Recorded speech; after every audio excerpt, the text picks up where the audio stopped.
द्वेषं भूमापतिं सुरगुरुं वन्दे जगत्कारणं वन्दे पन्नगभूषणं मृगधरं वन्दे पशूनां पतिं वन्दे सूर्यशशाङ्कवह्निनयनं वन्दे मुकुन्दप्रियं वन्दे भक्तजनाश्रयं च वरदं वन्दे शिवं शङ्करं शान्ताकारं भुजगशयनं पद्मनाभं सुरेशं विश्वाकारं गगनसदृशं मेघवर्णं शुभांगं लक्ष्मीकान्तं कमलनयनं योगिहृद्यानगम्यं वंदे विष्णुं भवभयहरं सर्वलोकैकनाथं।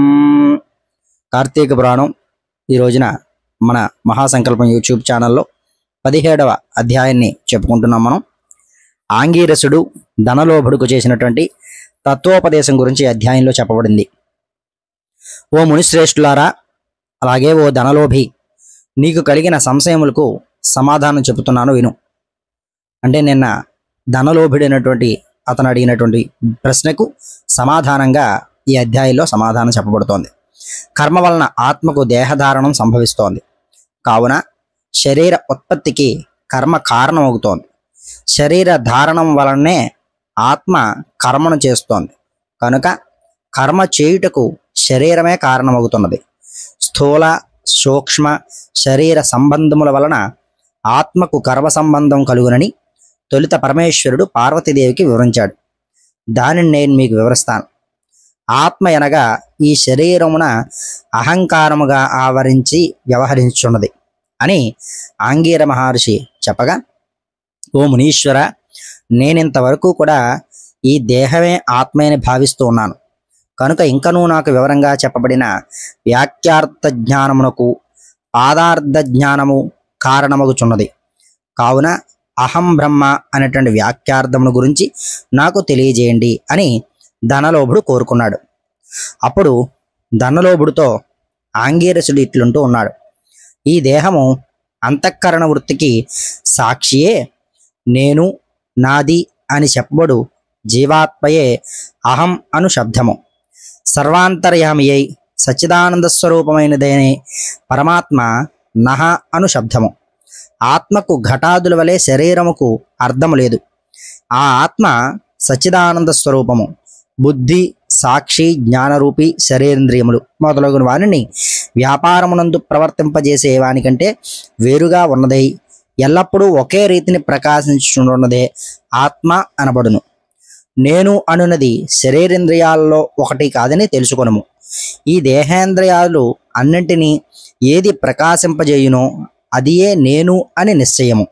అందుచేత అస్థిరములకు శరీరేంద్రియాల గురించి నామరూపంలో నుండి నశించినవియేగాక ఇట్టి దేహమునకు జాగ్రత్త స్వప్న సుషుప్తి అవస్థల స్థూల సూక్ష్మాకార శరీరములను మూడింటి యందు కూడా నేను, నాది అని వ్యవహరించేదే ఆత్మ అని గ్రహించుము.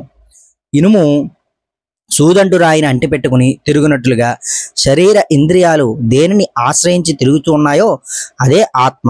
అట్లే అవి ఆత్మ వలన తమ పనిని చేయును. నిద్రలో శరీరేంద్రియాల సంబంధం లేక గాఢ నిద్రపోయి మేల్కొన్న తర్వాత నేను సుఖనిద్రపోతుని, సుఖంగా ఉన్నాను అని అనుకున్నదే ఆత్మ. దీపము గాజుబుడ్డులో ఉండి ఆ గాజును ప్రకాశింపజేసినట్లే ఆత్మ కూడా దేహేంద్రియాలను ప్రకాశింపజేస్తున్నది. ఆత్మ పరమాత్మ స్వరూపం ఒకటి వలన దానికి దారాపుత్రాదులు ఇష్టమవుతూ ఉన్నారు.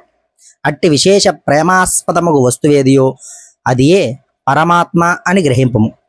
తత్వమసి మొదలైన వాక్యమునందలి త్వం అను పదమునకు కింతిజ్ఞత్వాది విశిష్టమందు జీవాత్మైన అర్థం. తత్ అను పదమునకు సర్వజ్ఞత్వా దిగుణ విశిష్టమైన సచ్చిదానంద స్వరూపమని అర్థము. తత్వమసి అనేది జీవాత్మ పరమాత్మల ఏకత్వమును సంబోధిస్తూ ఉంటుంది. ఈ రీతిగా సర్వజ్ఞత్వాది ధర్మములను వదిలివేయగా సచ్చిదానంద స్వరూపం ఒకటియే నిలుచును.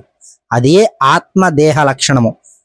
అంటే జన్మించుట, ఉండుట, పెరుగుట, క్షీణించుట, చచ్చుట మొదలగును 6 భాగములు శరీరానికే కానీ ఆత్మకు లేవు. జ్ఞానానంద స్వరూపమే పూర్ణత్వం గలది. వేదములలో దేన్ని సర్వజ్ఞత్వము, ఉపదేశము, సంపూర్ణత్వము నిరూపింపబడుచున్నదో అదే ఆత్మ. ఒక కుండను చూసి అది మట్టితో చేసినదే అని ఏ విధంగా గ్రహిస్తామో అట్లనే ఒక దేహాంతర్యామి యొక్క జీవాత్మ పరమాత్మ అని తెలుసుకొనుము.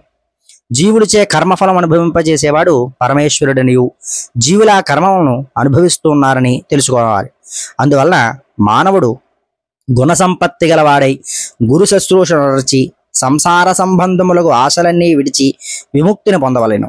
మంచి పనులు తలంపుతో చిత్తశుద్ధితో దానివల్ల భక్తి జ్ఞాన వైరాగ్యము కలిగి ముక్తిని పొందును. అందువల్ల సత్కర్మానుష్ఠానం చేయాలి, అంటే మంచి పనులు మాత్రమే చేయాలి.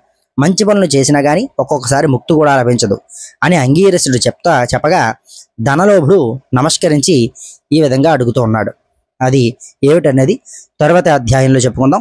ఛానల్ సబ్స్క్రైబ్ చేసుకోండి. ఈ సమాచారాన్ని 10 మందికి అందజేయండి. మరొక ఛానల్లో మరొక అధ్యాయంతో మీ ముందు మళ్ళీ కలుస్తాను. స్వస్తి.